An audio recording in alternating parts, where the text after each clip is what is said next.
अस्सलाम वालेकुम dear students आज का जो हमारा टॉपिक है वो है space under Galilean transformation equations. Students, अपने लास्ट लेक्चर में हमने गैलीलियन ट्रांसफॉर्मेशन इक्वेशंस को स्टडी किया था, जिसमें हमने एक रेफरेंस फ्रेम के लिहाज से एक दूसरे रेफरेंस फ्रेम में होने वाले इवेंट को मेजर किया था। हमने ये देखा था कि टाइम जो है वो दोनों रेफरेंस फ्रेम्स एस और एस प्राइम के लिए एक जैसा था, उसकी वैल्यू मुख्तलिफ नहीं थी और वो तब्दील नहीं हो रहा था। तो आज के इस लेक्चर में हम स्पेस के बारे में जानने की कोशिश करेंगे कि क्या दोनों रेफरेंस फ्रेम्स एस और एस प्राइम के लिए वो एक जैसी है या तब्दील हो जाती है, मतलब कि वो वेरिएंट रहती है या इनवेरिएंट है। तो अपने लेक्चर का आगाज करते हैं। स्टूडेंट्स, फर्स्ट करें कि ये तो हमारे पास दो मुख्तलिफ रेफरेंस फ्रेम्स हैं। एक को हमने एस फ्रेम कहा है जबकि दूसरे को हमने एस प्राइम फ्रेम कहा है। एस फ्रेम के जो कोऑर्डिनेट्स हैं उनको हमने एक्स, वाई और जेड कहा है, जबकि जो एस प्राइम के कोऑर्डिनेट्स हैं उनको एक्स प्राइम, वाई प्राइम और जेड प्राइम कहा है। अब फर्स्ट करें स्टूडेंट्स के एस प्राइम में हमने एक स्पेस ली है। फर्स्ट करें कि ये हमारे पास रोड, इसको हम कह देते हैं, कोई सड़क है हमारे पास। तो इस सड़क की स्टूडेंट्स जो लेंथ है उसको अगर हम एस प्राइम फ्रेम के लिहाज से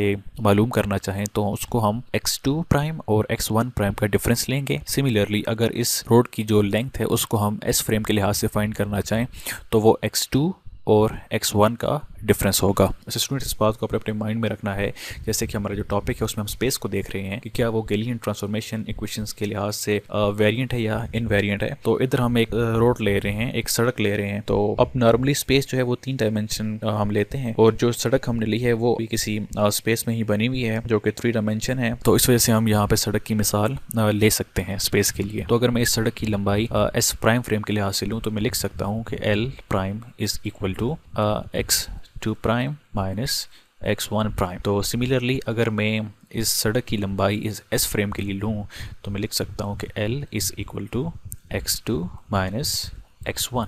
जैसे कि स्टूडेंट्स, हमने अपने लास्ट लेक्चर में गैलीलियन ट्रांसफॉर्मेशन इक्वेशंस को फाइंड आउट किया था, तो यहाँ पे गैलीलियन ट्रांसफॉर्मेशन इक्वेशन को हम इस्तेमाल करेंगे। तो आपको याद होगा कि हमारे पास एक रिलेशन आया था फ्रॉम गैलीलियन ट्रांसफॉर्मेशन इक्वेशन। तो हमारे पास इक्वेशन आई थी x prime is equal to x minus v t.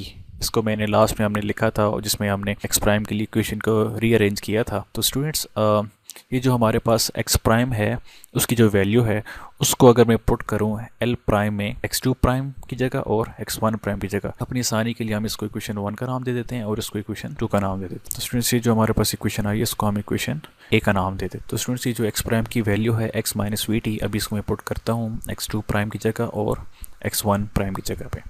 तो x2 प्राइम और x1 प्राइम हमारे पास आ जाएंगे। तो x2 prime will becomes equal to x2 minus v t, जबकि ये जो x1 प्राइम है ये बराबर हो जाएगा x1 prime is equal to x1 minus v t. तो स्टूडेंट्स, x2 प्राइम और x1 प्राइम की जो वैल्यू है इसको मैं भी पुट करूँगा l प्राइम में। l प्राइम की जो वैल्यू हमारे पास आ जाएगी x2 minus v T. Students, ये मैंने x2 प्राइम की वैल्यू पुट की है, माइनस अभी x1 प्राइम की वैल्यू पुट करूँगा जो कि है x1 माइनस वी टी। तो ब्रैकेट्स को ओपन करेंगे तो हमारे पास आ जाएगा x2 minus v T minus x1 minus minus plus होके वी टी आ जाएगा।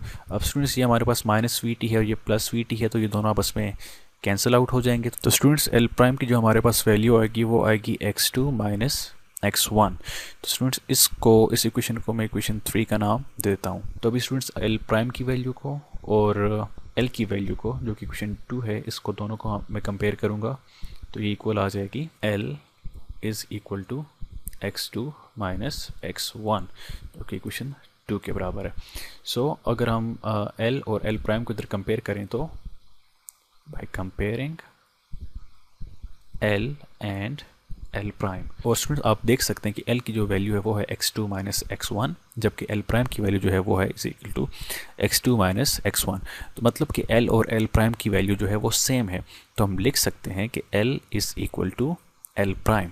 So students, this is our final result. So students, from this result we can say that space is invariant under Galilean transformation equation. मतलब कि जो space जो है वो classical relativity या Newtonian relativity या अंडर गैलीलियन ट्रांसफॉर्मेशन इक्वेशंस वो same रहती है, वो चेंज नहीं होती। स्टूडेंट्स, आपने अपनी फर्स्ट ईयर की बुक में डायमेंशंस के बारे में स्टडी किया होगा जिसमें आप एम, एल और टी का कांस्टेंट लेते हैं। So T for time, L for length और m जो है वो मैस है। स्टूडेंट्स, जो हमारा लास्ट लेक्चर था, प्रीवियस लेक्चर जो था, जिसमें हमने टाइम इनवेरियंस को स्टडी किया था, जिसमें हमने देखा था कि जो टाइम है वो दोनों फ्रेम ऑफ रेफरेंस के लिए सेम रहता है।